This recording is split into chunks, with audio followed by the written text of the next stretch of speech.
ভারতীয় পতাকাকে অবমাননা করার বিরুদ্ধে গর্জে উঠেছে কবি শ্রীজাত বন্দ্যোপাধ্যায়ের কলম। তিনি লিখেছেন, পতাকা শুশ্রূষা ও জল নিয়ে কি সহজে ভুলে গেলে ঋণ। যে পতাকা পিষে যাচ্ছ তারই অংশ ছিলে একদিন। ভাষা তো নিশ্চয়ই প্রিয়, তারও চেয়ে প্রিয় জন্মভূমি।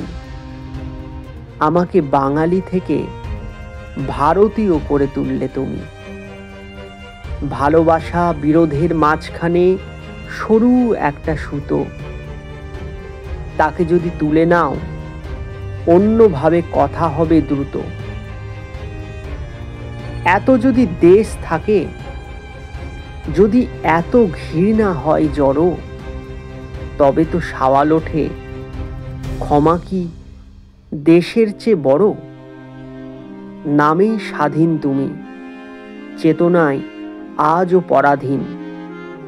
যে পতাকা পিষে যাচ্ছ তারই নিচে ছিলে একদিন।